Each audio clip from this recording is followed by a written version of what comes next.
All right, you guys. Good morning, Melissa. Good morning. How's everybody doing? Good? Yeah? Excited? All right. You woke up from working out, I'm hoping. So this is going to be interactive a little bit. So you're going to be on the floor and standing. We're going to go up, down, up, down. I try to put it in a structure that you don't have to just keep going up, down, up, down. But this is not for you to look at. This is for me to look at because we got a lot to cover. So we're going to do 45 minutes worth of this. So roughly around, probably 9:50, probably be done. We're going to be talking head to toe. So the name of this workshop is Fix the Chain, Fix the Pain.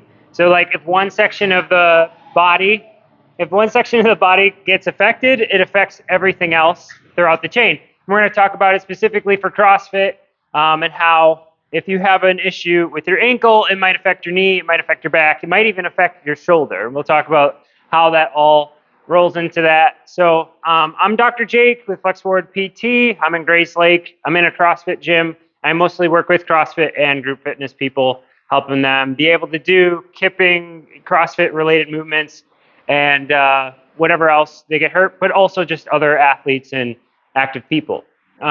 So what we're going to start with today is we're going to talk about foot and arch control. This is the biggest one out of all of this. So with foot and arch control, I'm just going to take my shoes off. They don't stink, I promise. Okay. So as you guys may or may not know, when you squat, right? Do you guys know where your weight should be on your feet when you squat? Heels, okay. Arch, okay. All right, good answers, good answers. Equal. Balls, okay. All right, yeah. Everything, right. So the correct answer that I'm looking for is you want it to be kind of like midfoot, okay? So heels is the common cue that most people will give, like as a coach, which is true because most of the time we do want you to kind of sit back, get on your heels. That's true. But when I'm working with clients, I kind of want them to have it right in the middle of their arch. So when you said arch, that's a little bit more correct. Now, there's a caveat to that though.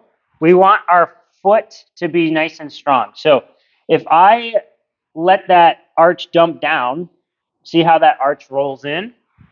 Now look at what happens to my knee. See how that's kind of rolling in? Create some rotation. So over time, what that's going to do is just create a lot of tension. So it's putting tension on this side of the knee, like it's banging these two parts of the knee together, and then this part is being separated.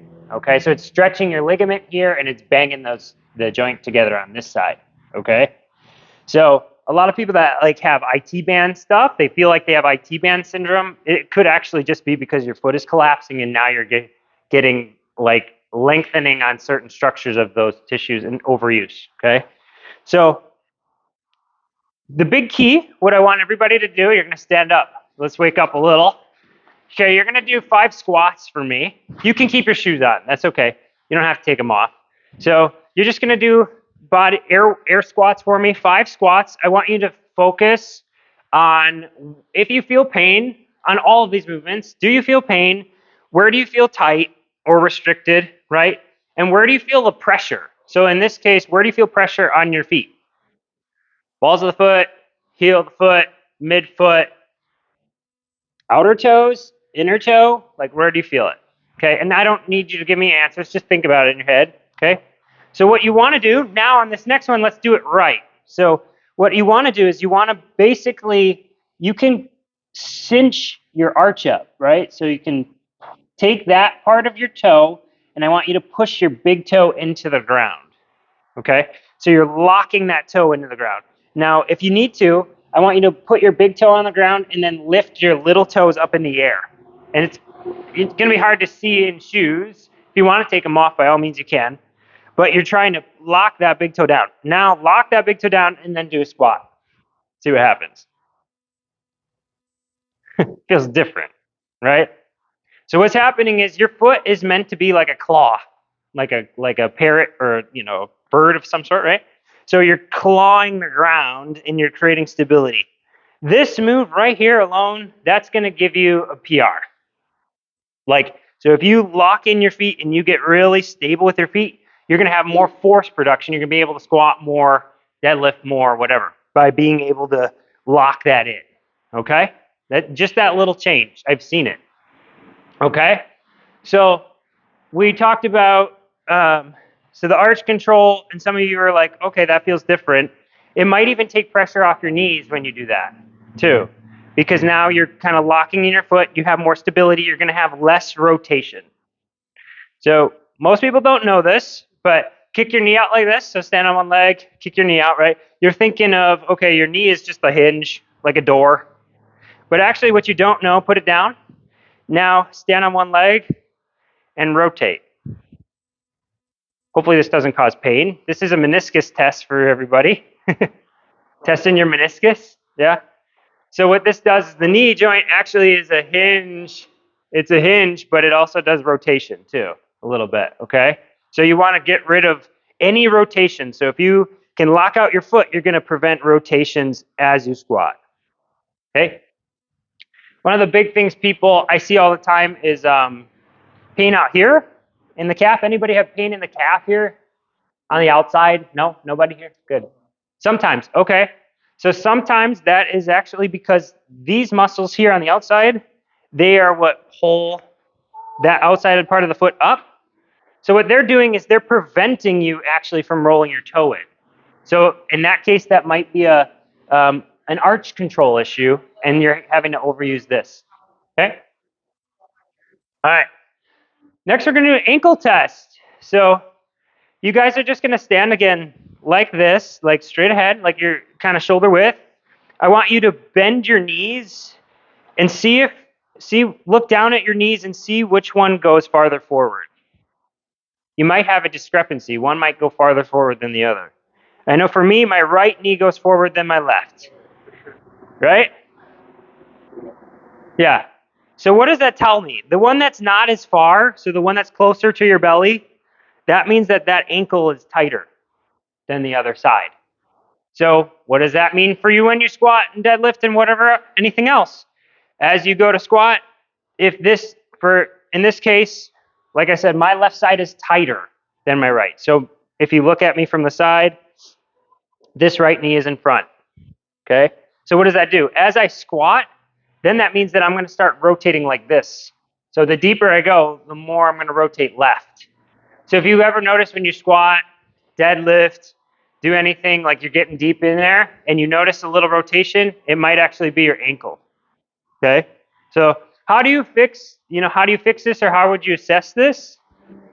You come up to a wall, okay? I think we might have enough room, you guys. You guys all want to kind of stand on the wall here? So this kind of helps you visualize. So just pick a wall section. Okay, face the wall. I would say about a foot away from the wall. You're going to face it. Yeah, there we go. You can probably go here too, if you want. Yeah.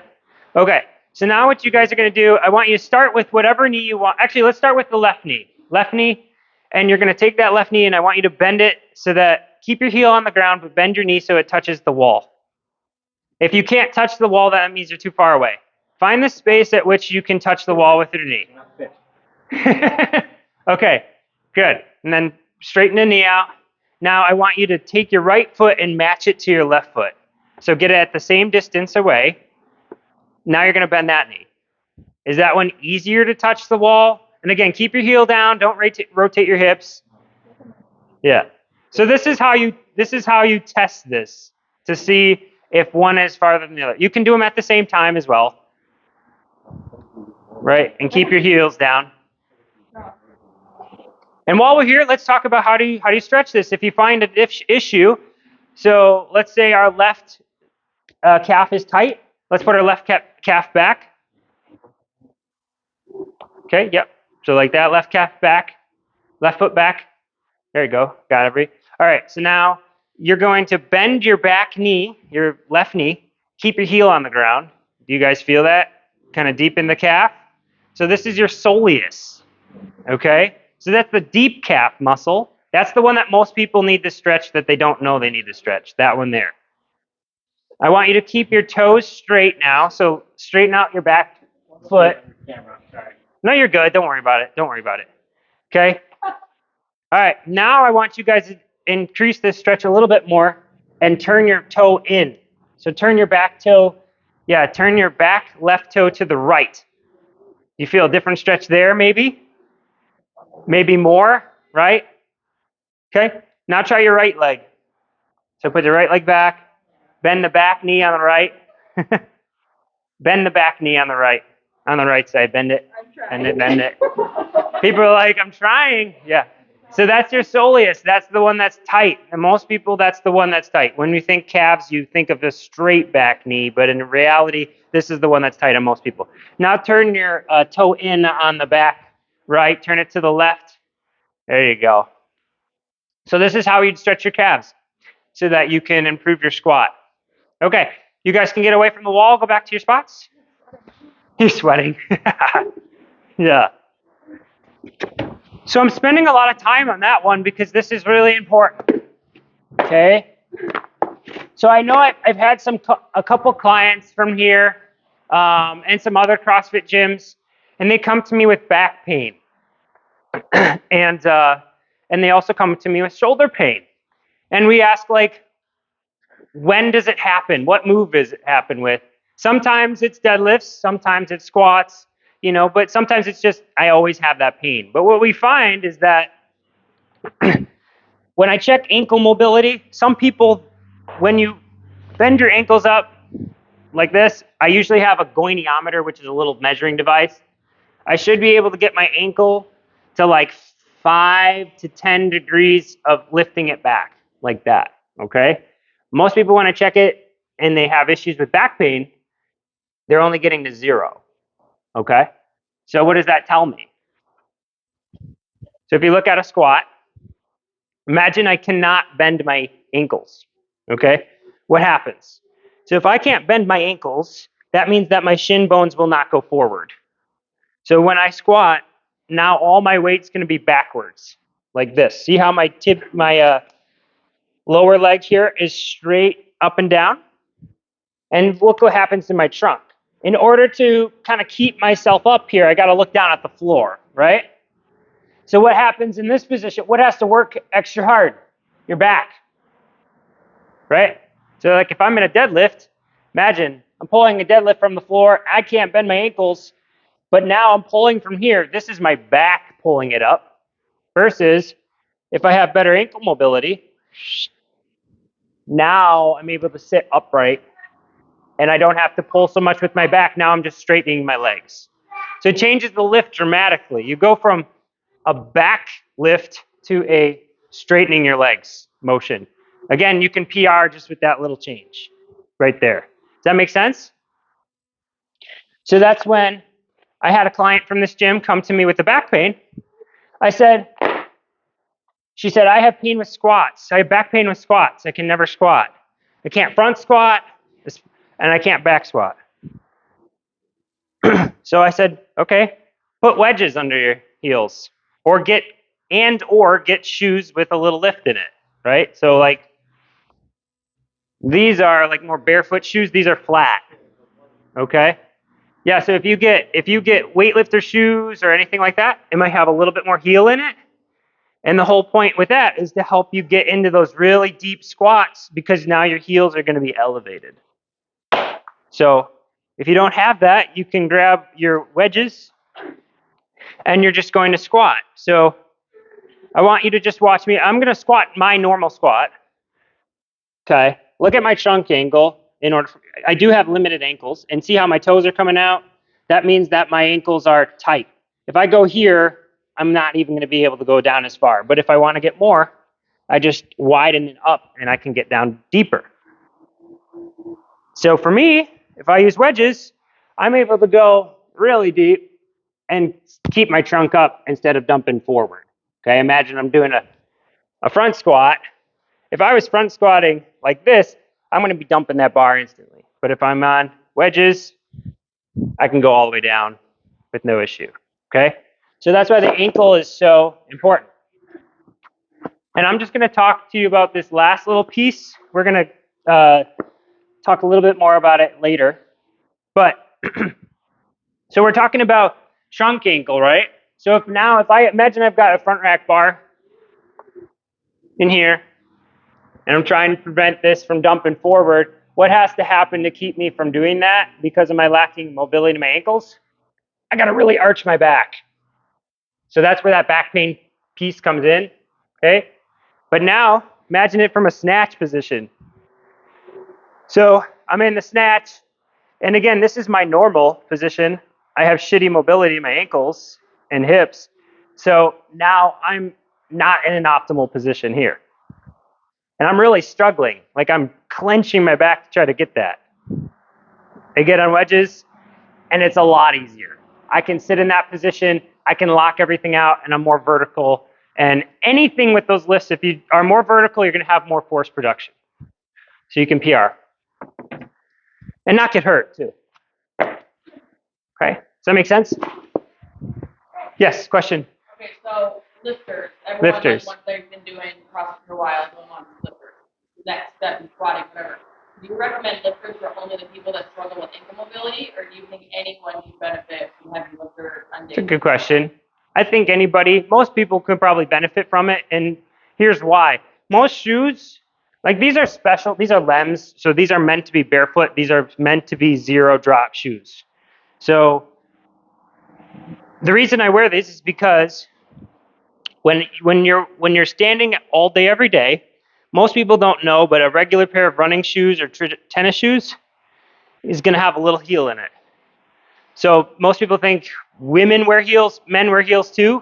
We're wearing heels all the time. So what happens is that little Achilles gets shorter, and then over time you start to lose your ankle mobility. So most people can benefit from lifters just because you are wearing lifters all day long to some extent, just not as much. So like while you're lifting, a lifter is usually helpful. Most people are lacking range of motion in their ankles. And it's a stability thing too. It's like you're just going to have more support. So lifters are generally a good option for most people. But if you're having problems, then we really want to prescribe them. Okay. All right. Let's go to the knee. So the knee, everybody's going to lie on their back for me. We're going to check range of motion first. So you're just going to bend one knee. I want you to bend it, your heel all the way up to your butt, if you can. So slide that one leg up all the way to your butt, and then slide your other leg, and then just keep rotating. So go left and then right. Do you feel anything in your back when you do this? Do you feel anything in your knee when you do this? This is what you're trying to keep track of. You should be able to get pretty close to touching your butt. Okay, everybody looks like they have pretty good range of motion here. Okay, but if you think of somebody that's having a knee replacement later in life, most of the time they're only getting to 90 degrees. So 90 degrees would be somewhere like that, people that need a knee replacement. Okay, so now you're gonna get your legs all the way straight, both of them, and you're gonna sit up into a tall sit. Okay, so now from this one, we're gonna combine one thing. So we're gonna talk about quad sets. So now you're gonna squeeze your quads and pull your knees down, and you want to get your back of your knee to touch the ground. Yeah. So that's showing me maybe that we're lacking some mobility. It could also be just size of glutes and other things too, but you're just too strong, man. You got too big. Too big. Yeah. So now what I want you to do is do one side at a time. You're going to try to squeeze, see if you can lift your heel up off the ground. So you're tightening that quad muscle as hard as you can and getting your heel to come off the ground. And then see if you can do it on the other side. You might notice a difference. One side. Yeah, yeah. So you could put your feet up like this guy. And then now see if you can just lift up one leg off of there. But okay. So now when you're in this position, I want you guys to squeeze your glutes. Are you able to squeeze your glutes? Okay, and get a good squeeze. Now are you able to do one cheek at a time? This is something most people don't ask you to do. But are you able to do that? One cheek at a time. So that if you can't, that's telling me you can't really connect your head to your glutes. Same thing, like people will say that to your pecs. Can you like make your pecs jiggle, you know? Can you connect your brain to your pecs individually? Because they're individual muscles. You should be able to do that, okay? So now let's test your hip flexors in this position. Yeah. So now you're gonna sit up like this, nice and tall with this. You're not leaning back at all. You're just, imagine this is a 90-degree angle. You're gonna try to lift. Yes. Come on, hold it. Hold it. Hold it with me. 10 seconds. Come on. Shaking, people are saying. And don't lean back, okay? And bring it down. Now try your other side. One might feel easier than the other. So I know left side feels way easier for me than right side. Cramping or no? Where are we cramping, in the back or cramping in the front? In the quads. Okay. So in this exercise, yes, you are using quads, but actually you want to use your hip flexor with this one. So you want to feel it in the hip crease, not in the quad. Okay? Good. So now you're going to do a lift, bring it out to the side, down, up, and across. So up, cross, hold, down, up, cross, down. So if you have pain with this one or weakness with this one, this is one to practice. You can put ankle weights on your ankles to make it harder. You can go over objects. You can set up a dumbbell or a kettlebell, go over the top of it. You can even attach a band to your ankles and just go and do band lifts. This one is actually really good for helping back pain. Because with back pain,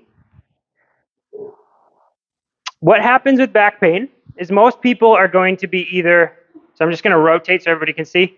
You're either going to be anteriorly tilted. So if this is on my hips, it's rotated forward. What does this do at my back? It's scrunching my back. It's tightening it up. Okay? Now, or you could have a flat back. So if you look at yourself in the mirror, does your back look like it has a little arch to it, which it should, or does it look flat? If it looks flat, then that means that your tail is tucked underneath and it's called the posterior tilt. Okay?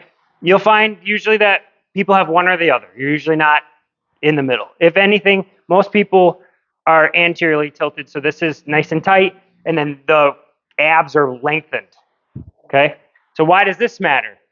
Well, if you're doing a toes to bar or any ab exercise and you're anteriorly tilted, your abs are already on stretch.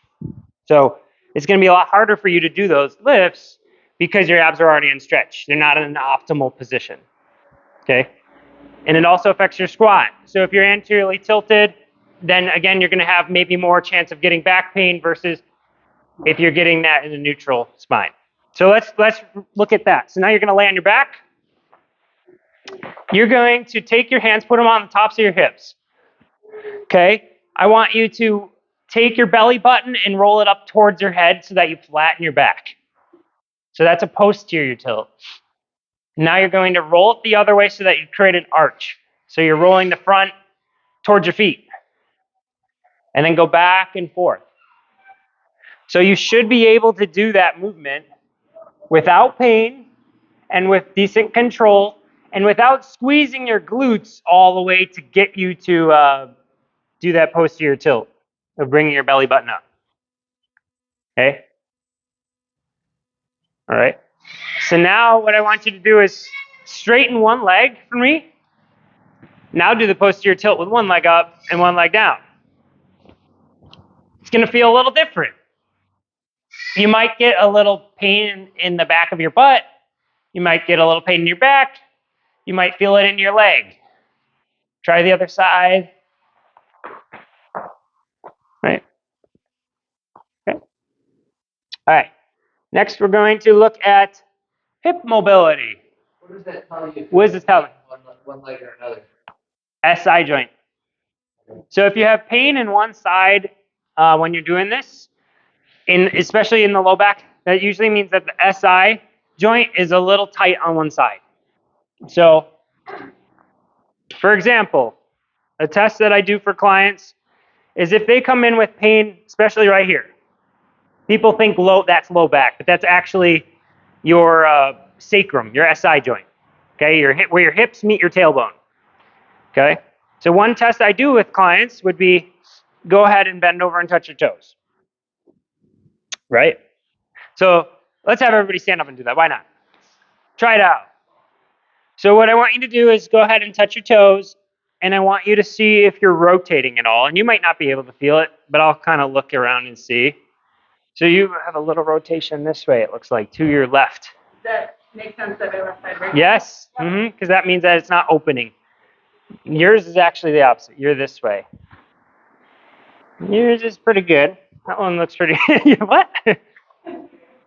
So go ahead and come back up. You don't have to hold it, you guys. I'll just walk around. Just keep going. Yeah, maybe a little left rotation this way for you. So you'd want to try to shift that right hip back. That one looks fine. Okay, come back up one more time for me. Go. So you have a left rotation. Go ahead and go down. So a little left rotation here as well for you. A lot of left rotations, which is normal. Come back up and do it one more time for me. Yours is actually pretty good. Looks good. You don't have issues there. So what I'm looking for is the bones in your back. When you do that, one is going higher than the other. So basically one side is moving more than the other side. So that side that isn't moving so much, that usually means that joint is stuck, like it's closed, and the other side is opening. So like, for example, if I'm going down and I rotate this way, that means that the left side is opening more than the right side. So it's kind of, if I'm starting here, it's kind of opening and this one's staying shut like that, okay? So that can cause pain because you get a little rotation when you're doing your lifts. Think of deadlift. What happens when you're coming down here? You're doing a forward bend. Now, if your sacrum is a little out of whack, you've got a little rotation in there. Now you're pulling uneven over time. Okay, let's go back to the ground. Laying on your back. Okay, now you're going to bend up your hip all the way. So taking your knee towards your chest. And I want you to first do it without using your hands and see how high you can get your hip up. And then switch and rotate the other one. Okay, guys look pretty good. That looks actually decent. Okay, now grab one of your legs and pull with your hands behind your knee and then pull it up. You probably notice a difference in range here compared to not pulling it up with your arms. That means weakness a little bit. So that's telling me you guys all have that range of motion, but you don't have the muscle strength to get it there. Okay? So that's where those leg lifts really come into play because that'll help you do that. Okay, so with this one, when you're bending up your knee, you want to be able to get bend up your hip here. You want to be able to get your hip past 90. So most people are at 90 degrees. We would ideally want you to get to 110, 120. So be able to get it pretty close to your chest. Most of you guys were there. So that looked great. Okay, so I don't see any issues there. The next one, now you're going to be laying on your back. You're going to take your heel and rotate it towards the outside of your body. So this is internal rotation. Keep your hip at 90 degrees if possible. So yeah, like that. Yep, and then just keep going. Do 5 reps on one side. There you go, you guys got it. 5 reps on one side, 5 reps on the other. Perfect. Okay, switch your leg. And then do 5 reps on that one. So this is internal rotation. Should be able to get 20 degrees with this one. You guys are good. Like she's 45, you're probably like 40, 20, 20. You're good. Like that. 45. 2 degrees. No, dude, that's good. That's 30. It's like 35. That's good. All right, so now you're going to go show off. Now you're going to go the other direction. So now you're going to take your heel and pull it in the other way. Yeah. So this is looking at your glutes. Most people think about, they hear piriformis. This is stretching your kind of your piriformis, your rotators, external rotators. So this one, you should be able to go all the way that way. So if you had issues with rotation on the last one where you're bending forward, this is probably one of the stretches you need to do. Yeah, like that one there. Stretch that one out. Good. Awesome, you guys. Very good. Now you're going to take one of your legs and roll it all the way across. So you're twisting your back. You're kind of doing a reverse scorpion or a low back twist. And go ahead and switch it up, go the other direction. Are you popping? Do you notice tightness in your back? These are all things to look for. If you do, then you work these. So with any of these movements, if you feel tight, then you basically, that's how you treat it. You do this test, that's how you treat it. You just add pressure to stretch. Okay? Good, now we're gonna test your IT band. So you're gonna stay in the same position. It's actually pretty much the same movement, but now instead of rotating your back, you're just gonna move your leg across. Don't twist your back now. See how far you can get your leg across your body. Do you have any pain on the outside of your hip? Do you have any pain on the outside of your knee? Those are things to look for this one, IT band. You should be able to get your foot on the ground. Yeah. So front of the hip pain maybe with this one. Yeah. So that's your IT band. Very good. What are you asking? Yeah, try to keep your hip down. You might get a little hip movement, but you should be able to get it mostly across. All right, now you're going to go on all fours for me. On all fours. Just drop it. Yeah. So you're going on all fours. We're going to do famous cat cow. Right? Cat, cow, yeah, cow. Okay. So five to 10 reps, guys. Cat cow. So when you're arching, I want you to push your hands into the floor and you're really arching that rib cage by your neck. And then when you sink it down, you're trying to sink your hips down as far as you can so you get as much arch in your back as you can. If you have pain or tightness with this one, this is a good one to work on for your low back or your shoulder blades, rib cage. Okay. All right. So now from here, you guys, you're going to shift your weight back towards your hips. So shift them back like you're almost in a child's pose, right? You're not in a child's pose, but your butt is on your heels. Okay, now do your cat cow here. Cat cow. Feels a little different.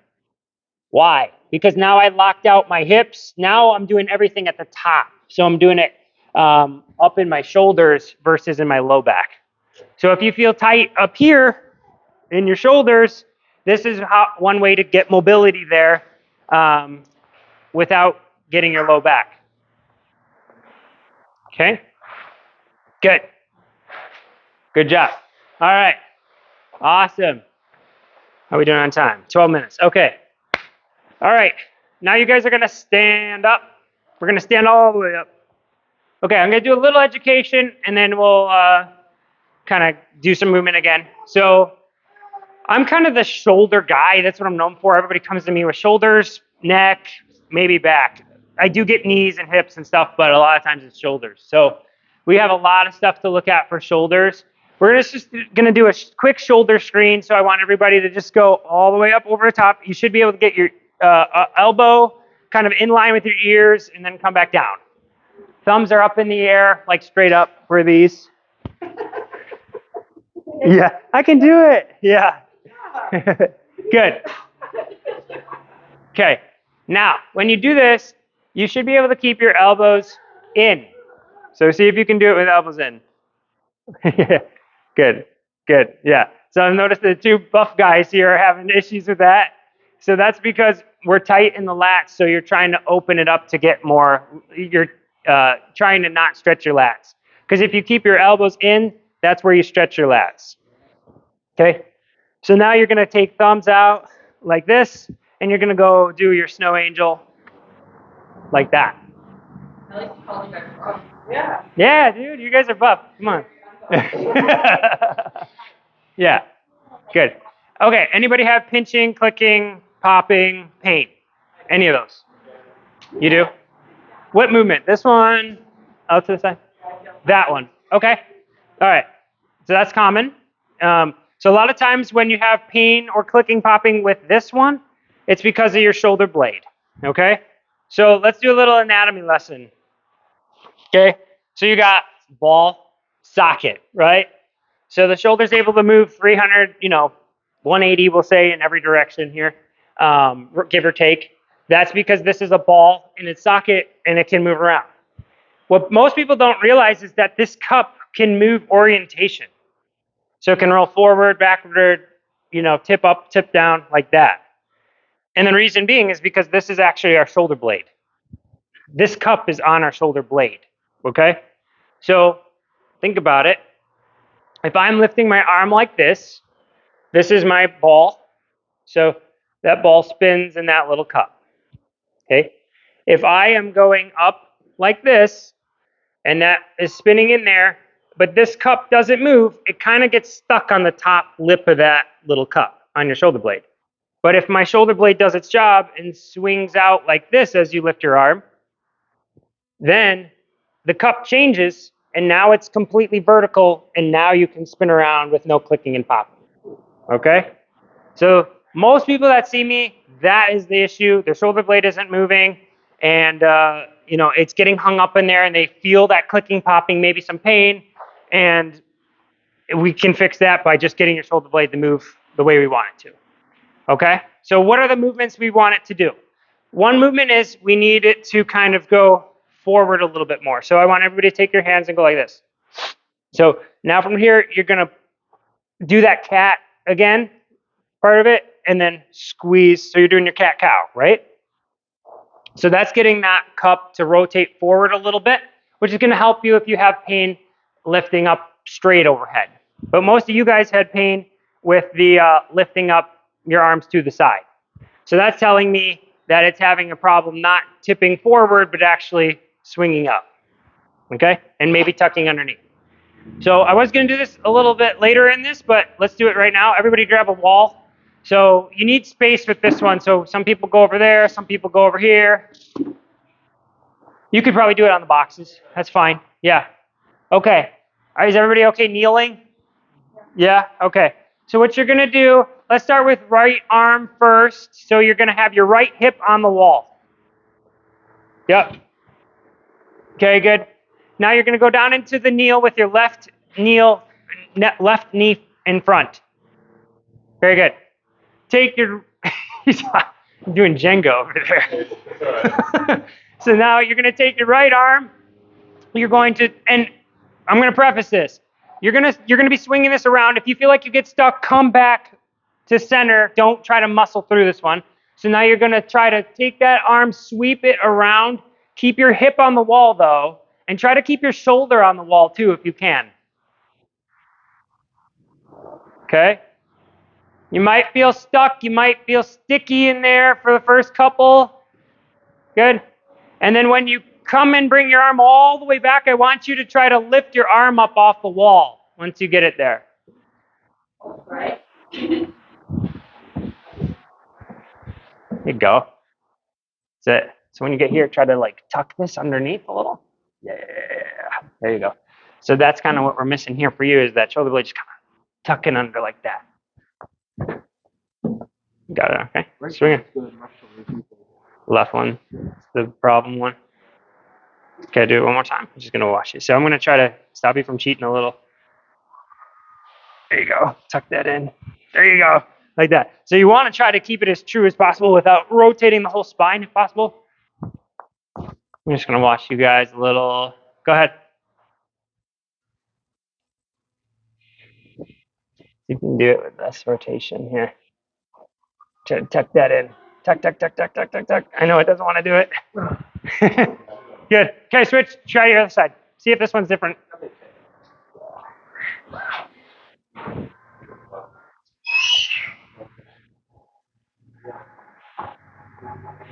So see if you notice a difference on this side, you guys.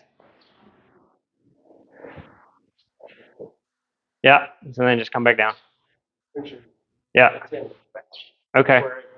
Whether it's overhead pressing. Yeah. Right there. Yeah, so this is your rotator cuff. So go ahead and try it. I'm just going to help kind of correct you down. So see if you can pull this down before you do it. Yeah. Like that? Yeah. So if you sink it down. Yeah, sink it in while you're bringing it around. So and then tuck this in like that. There you go. Okay. What am I picking up as a cue to sink that?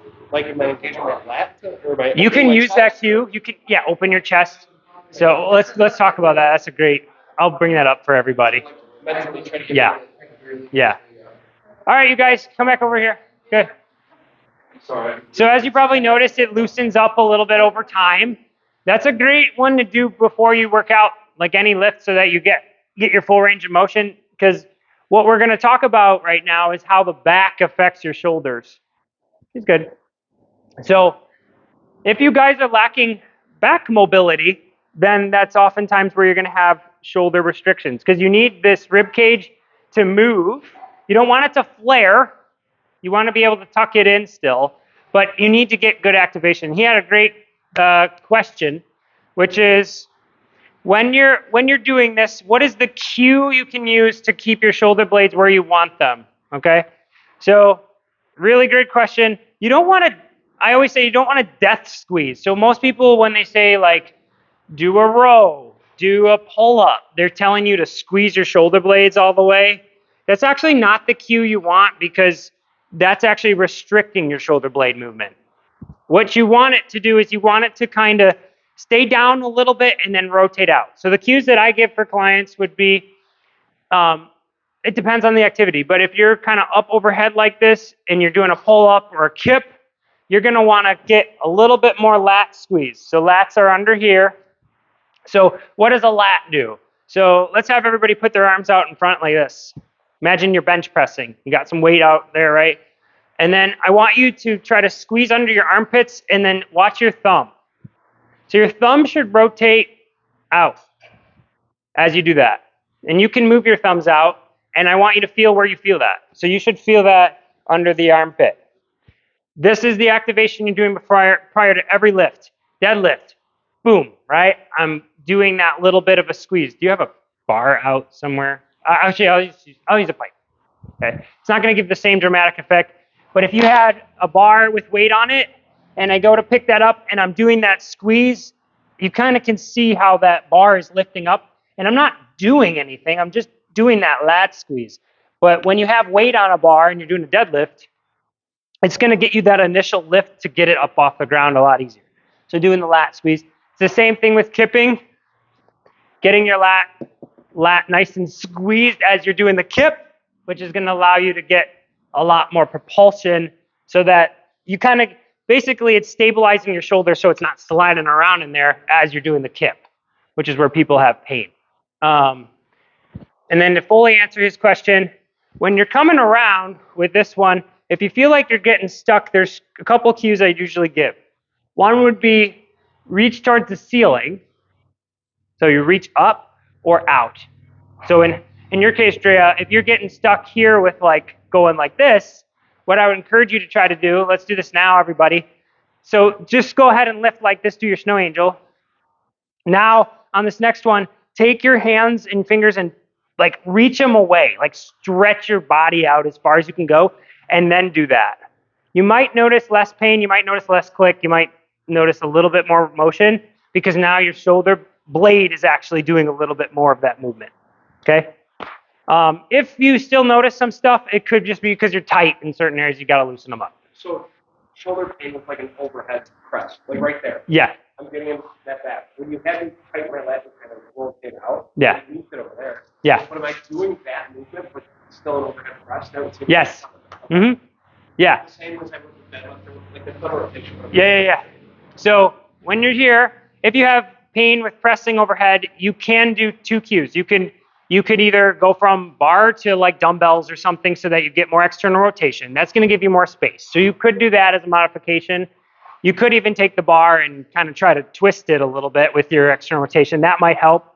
But in that specific case, what's happening here is something I see all the time with CrossFit, which is fine, and other things. People are, we're so trained to use our shoulders to lift and not trained to use our low back down here to lift, okay? So what ends up happening is if you got that, we'll say it this way. So you have your collarbone here, right? And then you've got the ball and socket underneath it, okay? What ends up happening is if you're doing a press and you're getting here and you're getting pain, that's from impingement. So that means that the collarbone and your GH joint here are hitting each other as you're pressing on the front. And it's still in the back too, because I can show you afterward. No, that's okay. If I had like a slide, I would show you the anatomy. But basically, that shoulder blade has like a big spine on it, and that's why you feel it in the back, because it's actually back there, where it's running into it. Okay, great question. But yeah, so basically, you're trying to just pull it down a little bit. So just a little bit of not a huge squeeze with your lats, just a little squeeze. And then actually, what you want to do is get your shoulder blade to rotate up more. You okay being a demo? Okay, come over here. All right, is this shoulder? Yeah. All right, you go ahead and face this way for me. Yeah. Okay, so yeah, you guys want to stand maybe behind? Okay. All right. So let's start with your good arm. Okay. Get into your pressing position that you would press. Here? Yeah, well, however you'd press, right? Okay. And come back down. Okay. So first off, yeah, stay in that position. So if you guys can see it, you see how this shoulder's higher than this shoulder? Okay. Yeah. Or this one's lower. This side's higher. Okay. Now go ahead and press. But as we're coming up here and then come back down, so actually you have a lot of tightness on this side that I would want to fix. Okay, the next thing I'm looking at for shoulder blades is where is it positioned? So it's kind of hard for you guys to see a little bit, but this one is actually a little bit more up and rotated this way. Okay, so if I have my fingers on the bottom sections of his shoulder blades, you can see that my left thumb is higher and more out. Okay, so as he's pressing, basically, he's catching the top part of the shoulder blade on his collarbone. And that's why that's happening. So for him, we got to take that shoulder blade and kind of pull it down and then like that a little bit. So you have more space. Okay? There's a cool study that I read last week. Actually, 2024, it was in the Journal of Sports Rehabilitation in Iran. At a university, they looked at, now the sample size is not that big, but it was 30 people, they were athletes, and they looked at if they did external rotation strengthening or internal rotation strengthening, and what happens to the joint space in there. So they looked at the ball space to the collarbone, okay? And they looked at it at rest, and they looked at it at 45 degrees, like this. What they found is that the people that did external rotation and internal rotation strengthening 3 days a week for 6 weeks saw an increase in space in the joint. Okay? So people that were diagnosed with impingement, which I would diagnose you with, impingement, they did the external rotation and internal rotation strengthening, and that increased the space. They didn't see a difference in the two. So like if you did this strengthening versus this strengthening, there was no difference. But if you did this, one of those two movements, and didn't do anything, the people that did the external rotation strengthening saw a change.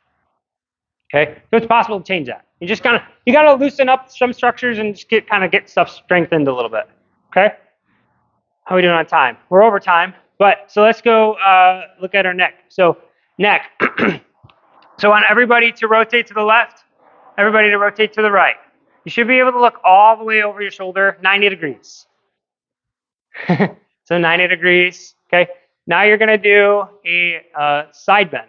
So with this one, you don't wanna rotate at all. You're just tipping your ear to your shoulder, okay? Do you notice that your chin flares up at all when you do that? It should be able to tip straight. So you would wanna look at yourself in the mirror with this one. Should be able to get 45 degrees. Does anything feel tight? Probably, right? Yeah.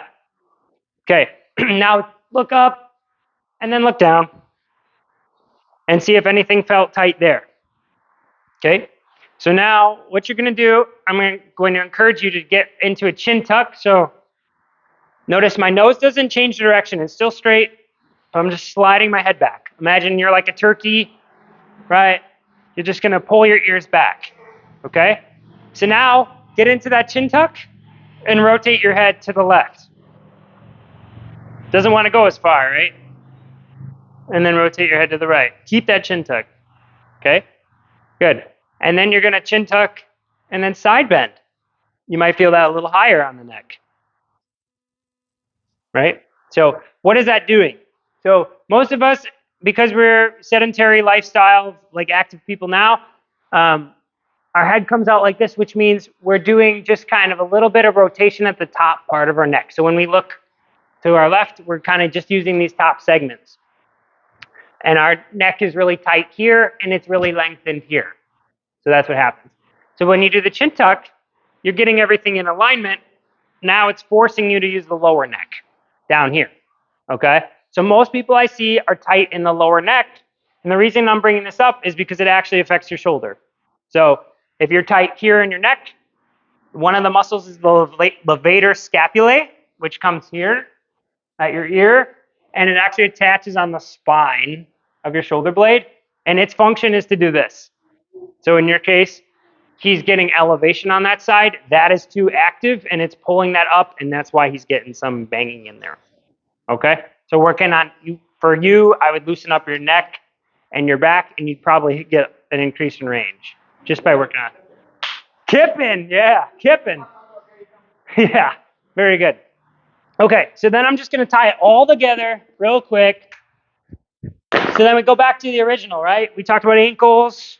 We talked about back. So now if I have my wedge in here, right, if I have my head forward, look at what happens to my back and hips. So I'm not even going to like adjust anything. So this is kind of lean forward. Now I'm losing ankle mobility here. My shoulders are rolled forward. I'm internally rotated. If I go and chin tuck, I instantly get back extension. Shoulders are farther back, and I'm in a little bit more optimized position without doing anything at my ankles. Okay? So that's why the neck is huge, even on like presses, front press or something, a strict press. Because if you're here, now I'm doing a lot of extension in my back versus chin tuck, I'm locked in. Now it's just arms only, not back. Okay? Little cues. So that's all the stuff that I work on with my clients is like making sure you have all your mobility, making sure your range of motion is good, making sure your rotator cuff is good, and then doing those little modifications with your lifts so that you can do it without pain or without injuring yourself, honestly, in the future. So, any questions? Are you on all your lifts? Yeah. Are you pulling your feet to the ground with your big toe like you're talking You want to? That's really heavy. Yeah. Even if you're like strict press. Like, Sure. You're going to be able to press more. Yeah, I mean, imagine like, okay, say you have weights in your hand and you're doing a press one leg. I know you're not going to do that. But if you have, yeah, Drea will do it. So if you have your foot like spread out and like unstable and you go to press, like you're going to feel like you're wobbling. But if you lock that in, big toe down, then you're nice and locked in and you can do that nice and easy. Yeah. So yes, you don't want to do that on everything. Okay, because this is a challenging move for anybody, but now you can lock in and you can get more strength. So you can probably PR with all your lifts, just like that. I'll be expecting PR. Yeah, PR is next week. Yeah. Yeah, forget about him. Yeah. Yeah. Yeah. Just call the ground. Yeah. Love it. No, that's so stable. Yeah. Yeah. So when you're walking, what you want to do is you actually want to propel off the big toe. So you go heel, and then you're actually going to launch off that big toe, and then do that.